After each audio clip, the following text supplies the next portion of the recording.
What's going on, Geeks and Gamers? This is Ryan with the RK Outpost and geeksandgamers.com, and I gotta admit, I didn't think that this would happen. I did not think that we would be sitting here a few days before the release of Marvel's Eternals, a movie that was specifically made to pander to woke critics, a movie that has been promoted with nothing but diversity and representation and inclusion.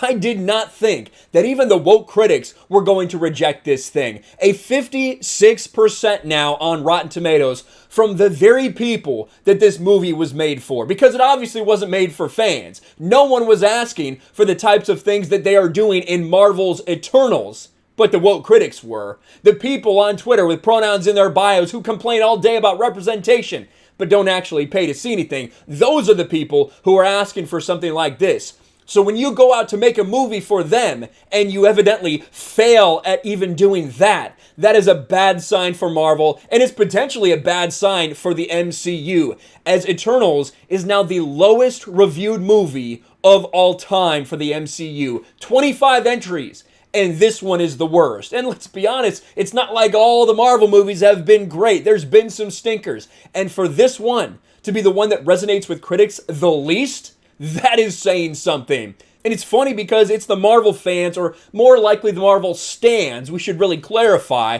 that have been pointing to that critic score for so long and saying, look, the critics love it. You don't know what you're talking about. You toxic man babies. You must just hate women. You must just hate diversity if you don't like this movie. Well, what are you going to say now? And it keeps on getting lower as more and more reviews come in. Remember, it crept down to 59%, then bumped right back up to 60%. And as more start to come in, you see all these. This is in order. There's a lot of rotten ones that are continuing to come in. Is there a chance that this gets to less than 50? I don't think so. I don't think there's any way that that happens. But as we go through a lot of these, we are starting to see more and more rotten reviews come in. And interestingly enough, even the positive reviews aren't very good. Look at Daniel James over here on Twitter. This is hilarious. My favorite, quote, fresh reviews for Eternals on Rotten Tomatoes. Keep in mind, all these that I'm about to read, these are fresh. These are positively rated. From Linda Merrick, a mishmash of well-meaning, yet jarringly verbose and bafflingly incoherent nonsense, which is only just about saved by some half-decent performances. Does that really sound like a recommend? But that's a 3 out of 5 and a fresh rating. Look at the next one. While I appreciate that Eternals takes a creative risk with its time-jumping events, its convoluted plot ultimately lets it down. So it's a letdown, it's convoluted, but they took risks. So you give it a fresh rating. That's what's going on here. Look at this. How is this possible? This is a B-, and the headline is, I'm sorry to tell you this movie's a mess. And that's a fresh rating. So even a lot of the fresh ratings that are coming in aren't too positive when it comes to Marvel's Eternals. And it has been hilarious to watch. I would be lying to you if I said this was anything but hilarious to watch. Because as Gary from Nerdrotic, our friend Gary, pointed out, I want to play this 25 seconds that he did from his intro the other day for Eternals is a diverse disaster. Because the entire way that this was marketed was completely about identity politics and diversity and representation. If you don't think that's the case, if you think I'm lying, well, just listen to the red carpet event right here. This pretty much tells the entire story. Diversity of such a diverse team. Diverse, different. Diversity. You're a woman of color as well. Representation. For so long, we've seen superheroes that have looked like a small percentage of the world. Different. We have a lot of representation. Diverse. Everybody looks different. Everybody sounds different. A lot of people are going to see themselves as superheroes for the first time. Diversity and the inclusion. Different way. Diverse. But it doesn't feel tokenistic.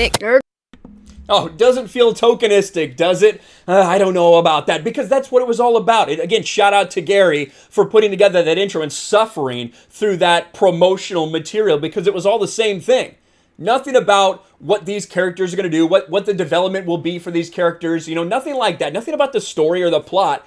It's just about the representation on screen, because that's all that matters to the people that are creating this garbage right now, both in the comic book industry and on film for Marvel. And Kevin Feige was very adamant about this and very forthright about this. Kevin Feige told us from the very beginning what this was supposed to be about. He said, hey, Marvel Phase 4, it's going to be focused on LGBTQ plus characters. It's going to be focused on more female heroes than male heroes, because that's what is important. Not the stories that were built off the backs of great characters and great heroes like Captain America, Iron Man, Thor. No, none of that. We just want diversity and representation. And to see it backfire in this way is absolutely hilarious. To be clear, I don't give a shit what the critics think about this movie. The critics will have no impact on what I think about a movie, and I don't think they should really have an impact on what anyone thinks about it. The reason that this is so interesting, the reason this is such a catastrophic failure, is because they didn't make this movie for me. They didn't make this movie for the normal audience.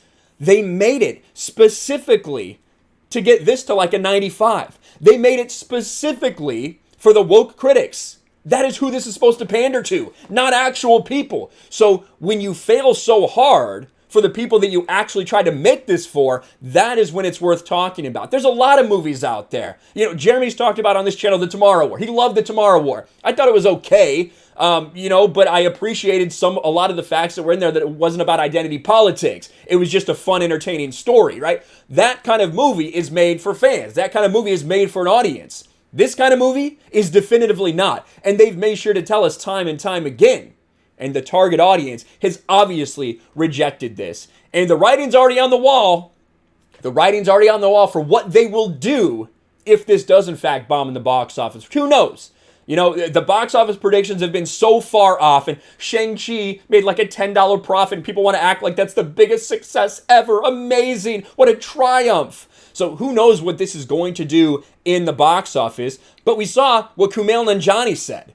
Looks like we're upsetting the right people. Eternals opens November 5th. When he saw a crappy article saying that it was being review bombed because of LGBTQ plus characters, of course, forgetting all context involved, and the fact that there were far more positive review bombs than there were negative review bombs. But no one cares about that. No one wants to do any research. No one cares. They just want to say, ooh, bigots. Bigots don't like it. They don't like women. They don't like homosexuals. They don't like diversity. That must be why they're review bombing it. Well, are you saying the same things about the critics? The ones that this was made for? I don't know. Either way, I was not interested in this in any way. I was not interested in this movie. Now I'm extremely interested, because it seems like it's going to be a massive dumpster fire, and I want to watch it burn. Let me know your thoughts in the comments below. Smash a like button, subscribe to the channel, ring the bell for notifications, share this video out there, and I'll talk to you later.